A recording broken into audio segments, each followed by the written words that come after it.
है एकादशी। प्रत्येक एकादशी नंद बाबा निराहार व्रत किया करते थे। एकादशाम निराहार समभ्यर्च जनार्दनम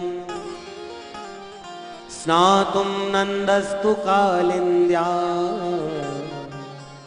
द्वादशम जलमाविश। प्रत्येक एकादशी नंद बाबा निराहार व्रत किया करते थे। परीक्षित, आपकी और हमारी तरह एकादशी नहीं करते थे।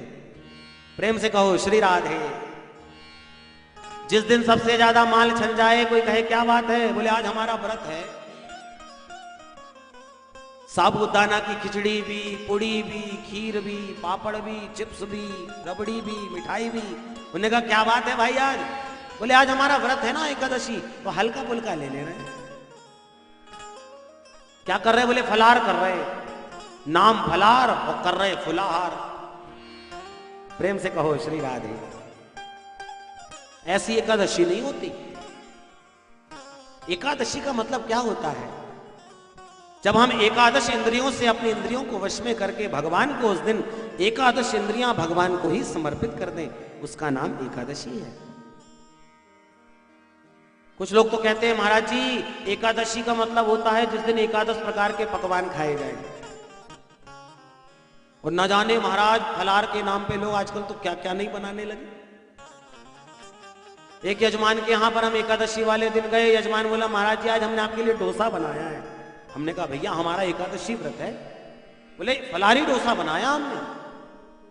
हमने डोसा से पूछा भाई तू कब से फलाहारी हो गया? फलाहारी डोसा भी बनाने लगे।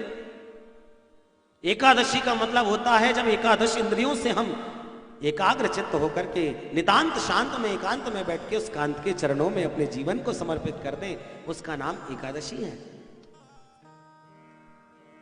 कम से कम कुछ नहीं तो दूध और फल लेकर के तो एकादशी रहनी चाहिए। जो साबूदाना को हम फलाहारी मानकर कितना खाते हैं महाराज, यदि एक बार उसे बनते देख लोगे ना तो दोबारा खाने का मन नहीं करेगा। प्रेम से कहो श्री राधे। फलाहार का मतलब होता है जिसमें फलों का आहार लिया जाए। फलों का आहार हो उसे फलाहार कहते हैं। पर हमारी एकादशी तो बड़ी विचित्र होती है। नंद बाबा प्रत्येक एकादशी निराहार व्रत करते थे। परीक्षित, पहले के जमाने में घड़ी चलती नहीं थी। अचानक नंद बाबा सुबह सुबह उठे और ब्रह्म मुहूर्त में ही जलाशय में स्नान करने चले गए। और रात्रि में जलाशयों में, तालाबों में, नदियों में स्नान नहीं करना चाहिए, क्योंकि रात्रि में नदी, तालाबों में, जलाशयों में वरुण देवता शयन करते हैं। और जो व्यक्ति ब्रह्म मुहूर्त के पहले नदी, तालाब, जलाशयों में स्नान करता है तो वरुण देव उससे नाराज हो जाते हैं। आज नंद बाबा पहुंच गए सुबह सुबह स्नान करने, तो वरुण के पार्षदों ने नंद बाबा को ही बंदी बनाकर के जल में लेकर के आ गए। सवेरे सवेरे ब्रजवासी उठे, बोले भैया नंद बाबा कहां गए? बोले भैया जमुना स्नान करने गए थे, वाके बात कुछ बताना है लगो नंद बाबा को। ढूंढते ढूंढते नंद बाबा को भगवान ने ध्यान लगाया तो भगवान क्या देख रहे हैं कि नंद बाबा तो यमुना में बंदी बने पड़े। भगवान तुरंत भीतर पहुंचे और भीतर पहुंच करके मेरे गोविंद ने वरुण लोक में जाकर के वरुण को कहा, वरुण तुमने हमारे पिताजी को बंदी बना लिया। वरुण कहने लगा अरे महाराज ये आपके पिताजी हैं? बोले और नहीं तो क्या, हमारे पिताजी हैं। अरे महाराज अज्ञानता में बहुत बड़ी गलती हो गई, इन्हें क्षमा कर दीजिए, हमें क्षमा कर दीजिए, हम इन्हें अभी छोड़ रहे हैं।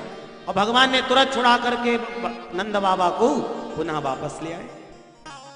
पर जैसे ही नंद बाबा बाहर आए, सारे ब्रजवासी कहने लगे बाबा तू सवेरे सवेरे कहां चला गयो? नंद बाबा बोले कहा बताऊं भैया, मैं गयो जमुना स्नान करवे।